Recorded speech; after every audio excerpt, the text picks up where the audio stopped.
আসসালামু আলাইকুম dear viewers, এই ভিডিওতে আমি মাইক্রোসফট ওয়ার্ডের খুবই গুরুত্বপূর্ণ একটি টপিকস যার নাম হলো পেজ সেটআপ। তো ভিউয়ার্স, এই ভিডিওতে আমি পেজ সেটআপ নিয়ে আলোচনা করব। তো ভিউয়ার্স, আপনারা লক্ষ্য করবেন আসলে আমরা অনেকেই পেজ সেটআপ করি বা পেজ সেটআপ করার প্রয়োজন মনে করি না। একটা ডিফল্ট পেজ সেটআপ কিন্তু থাকে, কিন্তু না, অবশ্যই পেজ সেটআপ একটা ফ্যাক্ট এবং সেটার সুষ্ঠু ব্যবহার জানতে হবে, তাহলে আমরা কিন্তু অনেক কাজকে কিন্তু সহজ করতে পারবো। তো প্রথমে আমরা বলি যে আমার ভিউয়ার্স এখানে দেখতে পাচ্ছেন যে আমার প্রথমে যে এই পেজটা আছে A4 সাইজে ধরেন। তো এই অনেক প্রিন্টারের ক্ষেত্রেই দেখবেন যে আপনি A4 সাইজে যখন প্রিন্ট করেন তখন নিচে আমার এই পেজগুলো, এই যে লেখাটা, এই যে রুল 7 পর্যন্ত আছে, এই যে রুল 7 এই একেবারে সবার নিচে আছে, কিন্তু দেখা যাচ্ছে আমি যখন প্রিন্ট করব তখন আমার দেখা যাচ্ছে যে এই পরিমাণ জায়গা নিচে থেকে কিন্তু খালি রাখাই কিন্তু সে সবগুলি কিন্তু কি প্রিন্ট করে দিচ্ছে। এরকম অনেক প্রিন্টার, বিশেষ করে এসপি প্রিন্টারগুলিতে হয়, তাছাড়া ইপসন প্রিন্টারও হয়।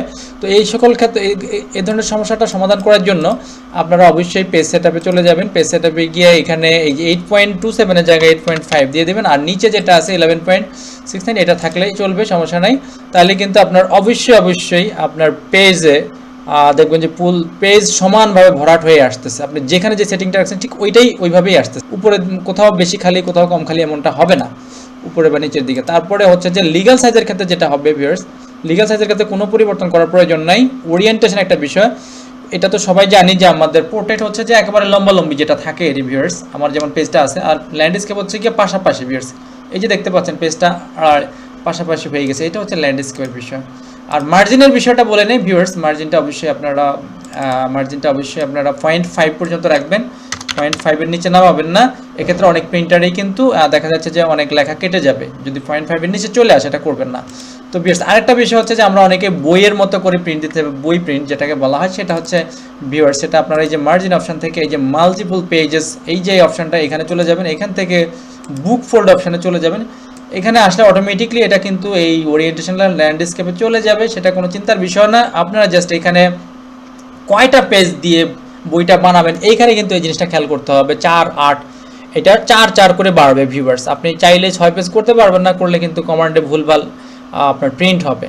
আপনাকে 4 পেজ করতে হবে। 4 পেজ করলে যেটা হবে 2 পেজ প্রথমে প্রিন্ট হবে, তারপরে বলবে যে 2 পেজ উল্টিয়ে দাও, রিভার্স করে দেওয়ার জন্য, উল্টে দেওয়ার জন্য। এটা 8 পেজ করলে 4 পেজ নর্মালি প্রিন্ট হবে, 4 পেজকে উল্টে দিতে হবে, তাহলে কিন্তু একটা বইয়ের আকারে আপনি ভাঁজ করে কিন্তু প্রিন্ট করতে পারবেন। তো ভিউয়ার্স, এখানে এটা একটা আপনাদেরকে এই হিডেন ট্রিক্সটা বলে দিলাম। আর দেন হচ্ছে যে আপনার এইখানে ইনসাইড এবং আউটসাইড দুটো অপশন আছে ভিউয়ার্স, দেখতে পাচ্ছেন ইনসাইড এবং এইখানে কিন্তু এই যে আমি যদি একটু কমাই, দেখেন ভিউয়ার্স, এই যে ইনসাইডের জায়গা কিন্তু কমে আসতেছে।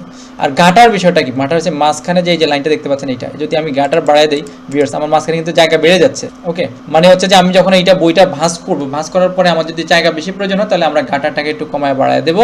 এটা কিন্তু দেখা যায়, এখানে ক্লিয়ারলি বোঝা যায় ভিউয়ার্স। তো আশা করি আপনারা বুঝতে পেরেছেন যে আসলে বুকলেটটা কি, বুকলেট বা যে আমাদের যেটা বুক ফোল্ড।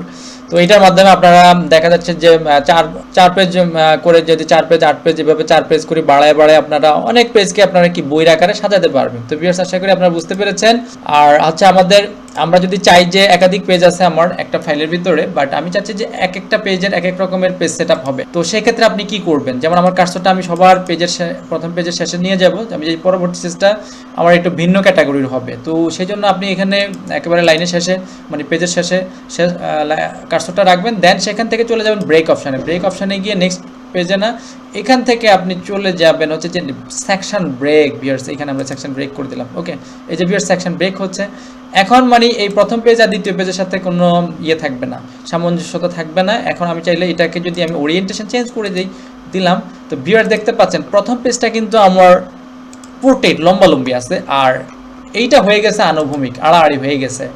তো ভিউয়ার্স, বুঝতে পারছেন যে আসলে এই সেকশন ব্রেক থেকে যদি আপনারা এই যে নেক্সট পেজ, সেকশন ব্রেকের অধীনে নেক্সট পেজ করেন, তাহলে আপনার কি হবে, তাহলে কিন্তু এই জায়গাটা এটাকে আপনারা নিজেদের মতো করে আমার কাস্টম মার্জিন করে নিতে পারবেন, কাস্টম করে নিতে পারবেন। আবার তো সেক্ষেত্রে আউটপুটটাও কিন্তু ভিন্ন রকমেরই হবে। তো ভিউয়ার্স, আশা করি আপনারা বুঝতে পারছেন। এবং আপনি চাইলে এটাকে 2টা কলাম করে দিতে পারেন, এখানে যে 2 কলাম করে দিলেন ভিউয়ার্স, দেখেন এটার অধীনে 2টা কলাম। আর কলাম তো ভিউয়ার্স একবারে ইজিলি, যদি আপনি এখানে চান যে যেই মার্জিন আছে এখানে 2.2, আপনি চাইলে মার্জিনটা বাড়াই দিতে পারেন। এই যে মার্জিন বাড়াই দিলেন, এই যে এখানে স্পেসিংটা মাঝখানে স্পেসিংটা, এই যে মাঝখানে, ওকে হয়ে গেল।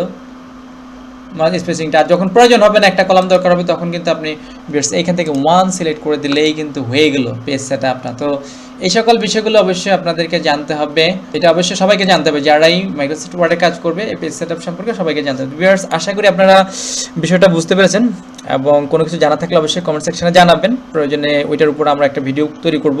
তো ভিউয়ার্স, ভালো লাগলে অবশ্যই চ্যানেলটি সাবস্ক্রাইব এবং শেয়ার করবেন।